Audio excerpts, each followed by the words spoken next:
पुनरुत्थान की सुबह यीशु ने मृत्यु पर विजय प्राप्त की। आमीन आमीन। एक आदमी मृतकों में से जिलाया गया है। आपको पता है, आज हम यीशु के पुनरुत्थान का जश्न मना रहे हैं। यह वैसा नहीं है जैसा कि हमने लाजर को मृतकों में से जिलाया था। लाजर को एक दिन फिर से उन कब्र के मलमली कपड़ों में लिपटे जाना था। उसे एक तरफ फिर से मरने के लिए कुछ समय के लिए जिलाया गया था। लेकिन यीशु को मृतकों में से जिलाया गया था ताकि वो फिर कभी महिमामय शरीर में न मरे। और बाइबल वादा करती है कि उन सभी के लिए जो उस पर विश्वास करते हैं वो हमारे लिए वापस आने वाला है। और जिस क्षण वो हमारे लिए वापस आएगा, वो हमारे नाशवंत शरीरों को अपने महिमामय शरीर की समानता में बदल देगा। वो शरीर जिसे धारण कर वो मृतकों में से जी उठा, वो शरीर जो बीमारी, रोग, नश्वरता या मृत्यु के अधीन नहीं है या फिर कभी नहीं होगा, ऐसे ही शरीर में हमारे शरीर रूपांतरित होंगे और अनुरूप होंगे। आमीन। अब क्यों क्रूस की आवश्यकता है? यदि परमेश्वर तक पहुंचने के और भी रास्ते हैं तो यीशु की मृत्यु, और मैं ये श्रद्धापूर्वक कहना चाहता हूं, सबसे मूर्खतापूर्ण बात है। इतना पीड़ा क्यों झेलना? मेरा मतलब, हम तब भी काट छाक करते हैं जब हम यीशु की फिल्म बनाते हैं। हम काट छाक करते हैं पैशन ऑफ द क्राइस्ट में मेल गिब्सन ने ऐसा किया, लेकिन तब भी हम ऐसा नहीं करते। बाइबल हमें बताती कि वो अपनी सब हड्डियां गिन सकता था। यह भयानक था। अगर परमेश्वर तक पहुंचने के और भी रास्ते हैं तो इतनी पीड़ा क्यों सहनी? यीशु कहता है, मार्ग, सत्य और जीवन मैं ही हूं। पिता तक पहुंचने का मेरे अलावा कोई दूसरा रास्ता नहीं। और क्यों उसे क्रूस पर कष्ट सहना चाहिए? क्योंकि मित्र, किसी को हमारे पापों का भुगतान करना होगा।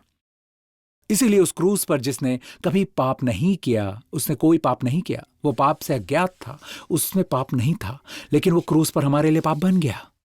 अपनी इच्छा से कोई भी उसे गिरफ्तार नहीं कर सकता था। जब वे वाटिका में उसे गिरफ्तार करने आए, मजबूत सैनिक अपनी लाठी और तलवारें लेकर आए। वे यीशु को गिरफ्तार करने आए थे। वे एक आदमी को गिरफ्तार करने आए थे।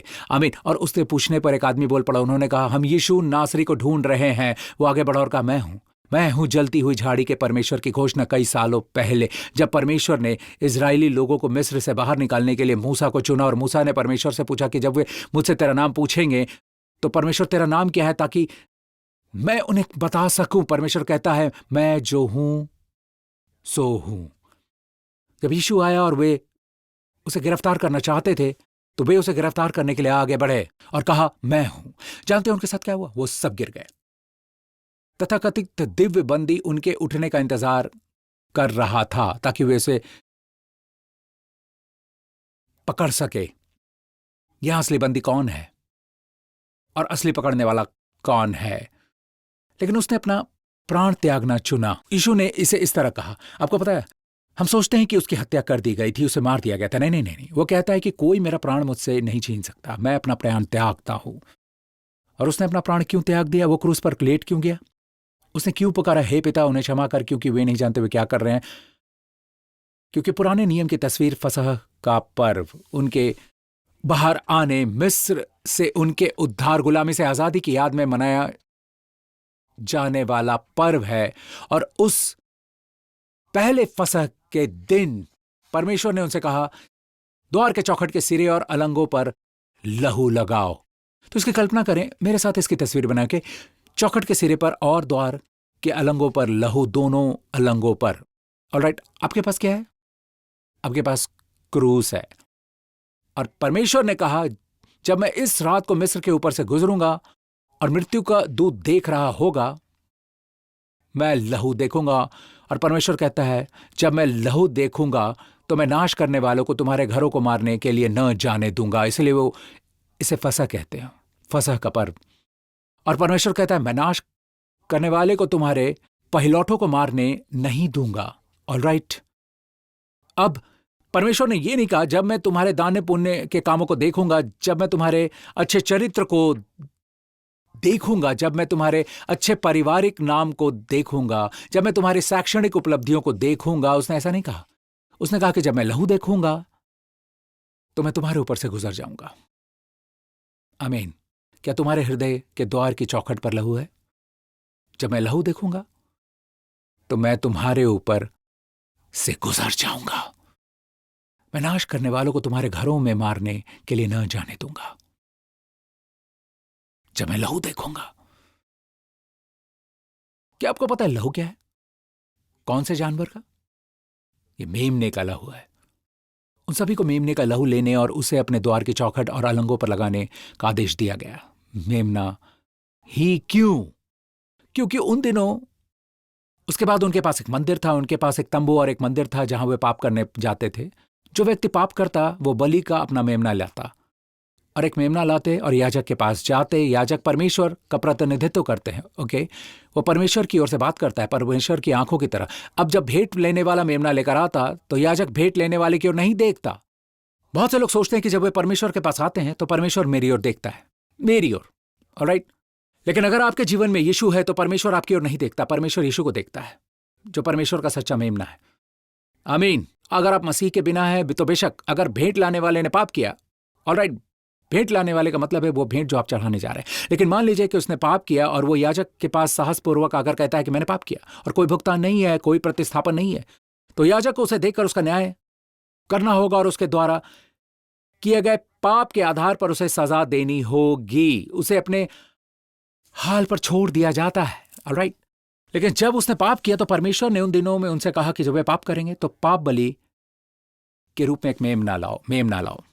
और याजक भेंट लाने वाले को नहीं देखता, वो मेमने को देखता है और वो उसमें दोषों को ढूंढता है। वो किसी भी बीमारी, दोष, किसी भी कमजोरी को ढूंढता है। बलि चढ़ाने वाला मेमना दोष रहित होना चाहिए। तो याजक व्यक्ति की जांच नहीं करता है। ऐसे आज भी विश्वासी हैं जो सोचते हैं कि परमेश्वर उन्हें देखता है, उनकी जांच करता है। नहीं, परमेश्वर आपके मेमने को देख रहा है। यह मायने नहीं रखता कि आप कितने अच्छे हैं, यह मायने रखता है कि आपका मेमना कितना अच्छा है और आपका मेमना कौन है। अगर आप ये कहने जा रहे हैं कि आपको अपने हाल पर छोड़ दिया गया है, आमीन, तो वो मेमना लाता है और फिर याजक भेंट लेने वाले को मेमने के सिर पर हाथ रखने का आदेश देता है। मैं इसे अच्छी तरह समझाना चाहता हूं, लेकिन कोई बात नहीं। क्या आप चाहते हैं कि मैं समझाऊं? ओके, आप में से कोई एक आए। जल्दी आइए, जल्दी आइए, जल्दी आइए। हे पास्टर हेनरी, आप याजक हैं? आइए आइए आइए आइए आइए। आपको किसी तरह याजक का मुकुट मिला है, आपको याजक का मुकुट मिला। ओके, आ जाइए यहाँ यहाँ यहाँ। आप याजक हैं, आप मेमना बनेंगे। हमें एक मेमना चाहिए, एक प्यारा मेमना। ओके, आ जाइए, क्यूट सा, एक बहुत ही प्यारा सा मेमना। हाँ हाँ, कोई सफेद कपड़ा पहने मेमना। ओके, तो ओके, तुम अपना मेमना लाओ। ओके, याजक यहाँ देखो, वो जांच करता है, कोई दोष नहीं है, मेमने में कोई दोष नहीं है। आमीन। अब ध्यान दें कि वो उसकी ओर नहीं देखता, यह स्पष्ट है। यदि आपने पाप किया है तो परमेश्वर जानता है कि आप क्यों आए हैं। राइट, वो उसकी जांच नहीं करता, वो स्पष्ट है कि उसने पाप किया, वो जांचता है कि उसका मेमना कितना अच्छा है। राइट, फिर थम्स अप। अच्छा अच्छा अच्छा, ओके, फिर वो उसे आज्ञा देता है, उसके सामने खड़े हो जाओ, मेमने पर हाथ रखने के लिए। ओके, सिर पर रखना है सिर यहां पर है। ऑल राइट, मेमने पर अपना हाथ रखता है। ये उन दिनों की क्या ही तस्वीर है। ये सभी दृश्य सहायक है यीशु के आने से पहले के। परमेश्वर इजरायलियों को प्रशिक्षित कर रहा था उन सभी अभ्यासों से गुजर कर, ताकि आने वाले असली परमेश्वर के मेमने की ओर इशारा किया जा सके।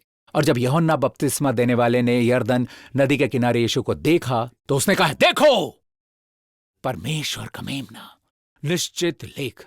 देखो, ये परमेश्वर का मेमना है जो जगत का पाप उठा ले जाता है। तो वो उसे अपने हाथ रखता है। जब मेमना पर हाथ रखता है तो दो चीजें होती हैं। ऑलराइट, आप उस तस्वीर के बारे में सोचते हैं, यही होता है। ओके, याजक अपना हाथ रखता है। दरअसल हमारे पास तुम आराम कर सकते हो। ओके, आपको छुड़ाया गया है, यहां ऊपर देखो। ऑलराइट, तो पापी अपना हाथ सिर पर रख देता है, वो अपने पापों को ट्रांसफर करता है, उसके पाप मेमने के पास जाते हैं। तो हाथ रखना पहचान की एक तस्वीर है। उसके पाप मेमने के पास जाते हैं और मेमने की अच्छाई, मेमना दोष रहित है, ये सिद्ध मेमना है। राइट, उसकी धार्मिकता भेंट लेने वाले में जाती है। क्या आप मेरी बात को समझ रहे हैं? दो चीजें होती हैं, आप उसके पाप, दूसरी तरफ उसके पाप मेमने में जाते हैं। मेमने की धार्मिकता, योग्यता उसके अंदर आ जाती है। अब उसे चाकू थमाओ। ऑलराइट, तो चाकू निकालकर वो मेमने को मार देता है। ये भेंट लेने वाले की तस्वीर है, ये मेमने को मारता है, याजक नहीं। ये आपके पापों की तस्वीर है। यीशु को क्रूस पर चढ़ाए। हम सब वहां हैं, हमारे पास सारे पाप वहां हैं। उन्होंने यीशु को क्रूस पर चढ़ाया। आमीन। जब वो कहता है कि क्षमा कर पिता, उन्हें क्षमा कर, तो आप और मैं इसमें शामिल हैं। आमीन, आमीन। तो वो मर चुका है। नीचे आए। ऑलराइट। और फिर मेमने को होम बलि की वेदी पर जलाया जाता है। जब जब जब ये ऊपर जाता है, बाइबल कहती है ये एक मीठी महक वाली खुशबू है, क्योंकि ये परमेश्वर को क्रूस पर उसके पुत्र की पूर्णता और सुंदरता की याद दिलाता है। लेकिन उसी समय परमेश्वर उसकी ओर अपनी पीठ करता है, क्योंकि उसका पुत्र हमारे सारे पापों को ढो रहा था और पवित्र आंखें बुराई को देख नहीं सकती। उसने अपने पुत्र की ओर पीठ फेर ली। जब यीशु क्रूस पर था, तब स्वर्ग से प्रकाश की एक भी किरण उस पर नहीं गिरी, और उसे देने के लिए धरती से पानी की एक भी बूंद नहीं मिली। उसने एक पापी, दोषी, शापित व्यक्ति का स्थान ले लिया। आमीन। क्योंकि उसने आपका और मेरा स्थान लिया। तो यीशु, वो मेमना मर जाता है और उसे जला दिया जाता है। उस भेंट लेने वाले का क्या हुआ? आपका और मेरा क्या हुआ? वो मेमने की धार्मिकता के साथ चला जाता है, और परमेश्वर का प्रकाश उस पर चमकता है। परमेश्वर की कृपा उस पर है। जो मेमने का है वो सब उसे मिलता है। जो सब कुछ यीशु का है वो सब उसे मिलता है। वो अत्यधिक आशीषित हुआ है, मानो अब तक समझने की सबसे महान चीज है, जबकि वास्तव में ये सब अनुग्रह है। आमीन। बहुत बहुत धन्यवाद। उनके लिए तालियां बजाएं। धन्यवाद पास्टर हेनरी।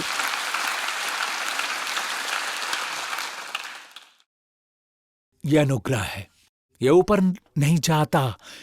बेहतर करो, अधिक प्रयास करो, नहीं, ये एक पूर्ण कार्य को प्राप्त करना है। अब देखिए, यीशु क्रूस पर पाप कैसे बन गया? क्या यीशु ने पाप बनने के लिए पाप किया? नहीं, उसने कभी पाप नहीं किया। तो आज आप और मैं कैसे धर्मी बन सकते हैं? धार्मिकता करके? नहीं, हम उसकी धार्मिकता प्राप्त करते हैं। ठीक वैसे ही जैसे यीशु क्रूस पर पाप बन गया, आपके पापों और उसके अपने शरीर में ग्रहण करके, मेरे पापों को उसके अपने शरीर में ग्रहण करके, और हमारे पापों के लिए हमारे स्थान पर उसे दंडित किया गया। आमीन। और हम कैसे धर्मी बनते हैं? धार्मिकता करने से नहीं, हम उसकी धार्मिकता प्राप्त करते हैं, और फिर हम चले जाते हैं, और परमेश्वर हम में यीशु को देखता है। ठीक वैसे जैसे क्रूस पर परमेश्वर हमारी जगह यीशु को देखता है, पापियों की तरह। और यह सब परमेश्वर की प्रेम योजना है। आज समस्या पाप नहीं है, यह प्रकाशन की कमी है। आमीन। पुनरुत्थान किसी की कल्पना की उपज नहीं है। ऑलराइट। और ये किसी भ्रम की तरह नहीं है। वैसे बहुत से लोग भ्रम में हैं। नहीं नहीं नहीं नहीं मित्र, वो सिर्फ अपने चेलों के सामने प्रकट ही नहीं हुआ, वो दिखाई दिया। बाइबल कहती है वो एक बार 500 से ज्यादा भाइयों को दिखाई दिया, एक ही समय पर 500 से ज्यादा। और मेरा मानना है कि यह गलील में हुआ था। व्यक्तिगत रूप से मुझे लगता है कि माउंट अर्बल पर हुआ। ऑलराइट, जहां उसने महान आदेश दिया। मेरा ऐसा मानना है। ऑलराइट, 500 से ज्यादा लोगों को, वो 500 से ज्यादा लोगों को दिखाई दिया एक ही समय, 500 से ज्यादा लोगों को। ये भ्रम होने पर से बहुत अधिक संख्या है, और उनमें से कुछ जीवित हैं। जब पौलुस ने यह बात लिखी, उसने कहा कि उनमें से बहुत से अब तक जीवित हैं, पर कुछ सो गए। ऐसा नहीं, ये फरीसियों की तरह की धोखाधड़ी को भी रोकता है। जब उन्हें पता चला कि यीशु की कब्र खाली थी, और उसके चेलों का दावा था कि उन्होंने यीशु को मृतकों में से जीवित हुआ देखा, वो उन्हें दिखाई दिया, तब उन्होंने सैनिकों को यह कहने के लिए पैसे दिए कि चेले आए और उन्होंने उसका शरीर चुरा लिया। तो इसकी कल्पना करें, सबसे पहले उन्हें पत्थर को हटाना होगा, और वहां पहरेदार थे, रोमी पहरेदार। उनके साथ क्या हुआ? असली कहानी यह है कि स्वर्गदूत नीचे आया, और वे सभी गिर गए, जमीन पर गिर गए, और उनका पूरा शरीर कांप उठा। बाइबल यही कहती है। अब देखिए, कल्पना कीजिए कि यह धोखाधड़ी को रोकता है, क्योंकि कोई भी व्यक्ति जो शरीर चुराना चाहता है, वो अंगोछा पीछे लपेटकर क्यों छोड़ेगा? क्योंकि बाइबल कहती है जब पतरस और यूहन्ना ने कब्र में देखा, तो उन्होंने देखा, जैसा कि मैंने अभी आपको बताया, ये मम्मी की तरह है। राइट, ये कुकून की तरह है, ये अभी भी कठोर है। आपको पता है, सिवाय अंदर से ये खाली है। और जिस स्थान पर सिर था, वो मलमल का कपड़ा अच्छी तरह से लपेट कर रखा गया था। यहां कोई जल्दबाजी नहीं दिखती, कोई लापरवाही नहीं। जो कोई भी मृतकों में से जी उठा, उसके पास अपने कपड़े लपेटने का समय था। दोस्तों, यीशु ने सबसे पहले कपड़े लपेट कर रखे। आमीन, आमीन। तो ये धोखाधड़ी को रोकता है। और अगर शरीर चोरी हो जाता, सुनो, अगर शरीर चोरी हो जाता, तो उन्हें बस इतना करना होता, सभी रोमियों को बस इतना करना होता यरूशलेम के छोटे शहर के भीतर उस पूरी जगह में बस उस शरीर को पेश करना। मैं आपसे कहता हूं, सड़ते हुए शरीर को रखना बहुत कठिन होता है। वो सिर्फ उस शरीर को पेश कर सकते, तो चेलों के लिए यह गवाही महंगी साबित हुई। यूहन्ना को छोड़कर लगभग सारे शहीद हो गए। उन्हें उनके विश्वास के लिए यातना दी गई। आपको कुछ पता है, अगर ये धोखाधड़ी और वे जानते कि धोखाधड़ी, तो ये बस कहानी गढ़ लेते। यातना के दर्द से बहुत लोग कबूल करेंगे कि यह धोखाधड़ी है, लेकिन नहीं। उन्होंने अपना प्राण त्याग दिया उसके लिए जो मृतकों में से जी उठा है, जिसने उन्हें छुड़ाया, जिसने उनसे प्रेम किया। आमीन। तो परमेश्वर ने यीशु को क्यों जिलाया? कीमत तो क्रूस पर ही चुकाई गई थी। कीमत तो क्रूस पर ही चुकाई गई। जब यीशु पुकार कर कहता है पूरा हुआ, बाइबल कहती है कि मंदिर का पर्दा 2 टुकड़ों में फट गया।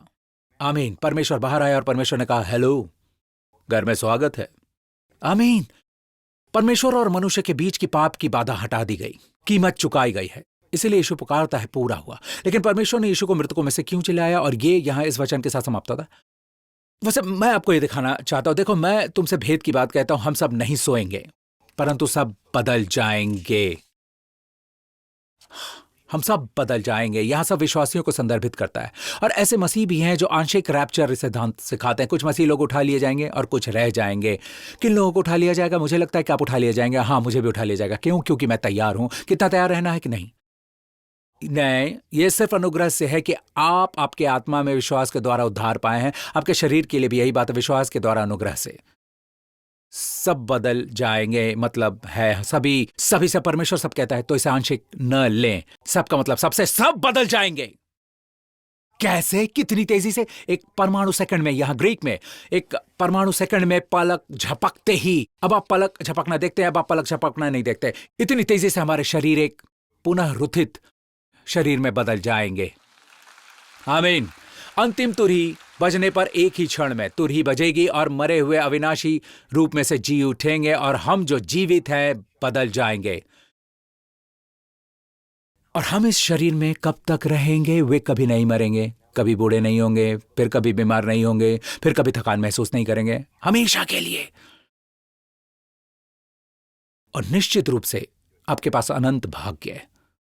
आमीन। वो हमारे लिए वापस आ रहा है, वो जल्दी वापस आ रहा है। ऑलराइट, हम रोमी पर वापस जाते हैं, इसके साथ समाप्त करेंगे। रेडी? रेडी? या जितनी जोर से ताली बजाएंगे उतनी तेजी से समाप्त करूंगा। परिवर्तनशील पिता, उन्हें क्षमा कर। लेकिन वे जानते हैं कि वो क्या कर रहे हैं। ऑलराइट।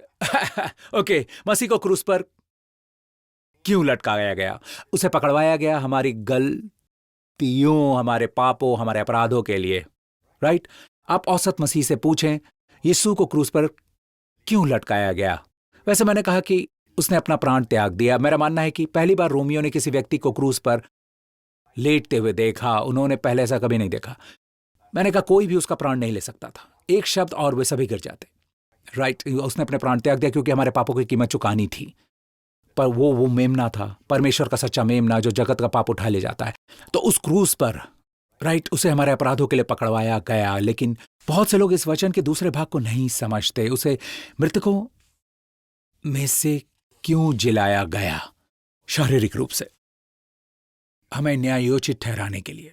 अब शायद थोड़ा अस्पष्ट है क्योंकि संदर्भ के आधार पर इसका एक से अधिक अर्थ हो सकता है, लेकिन ग्रीक में यंग्स लिटरल ट्रांसलेशन ऐसा कहता है, उसे हमारे धर्मी ठहराने के लिए जिलाया भी गया। दूसरे शब्दों में, वही शरीर जिसने हमारे पापों को सहन किया और उसके साथ ऐसा व्यवहार किया गया मानो वो सबसे बड़ा पापी है, उसे मृतकों में से जिलाए जाने और परमेश्वर के पास वापस आने के लिए हमारे सारे पापों को पूरी तरह से दूर किया जाना चाहिए।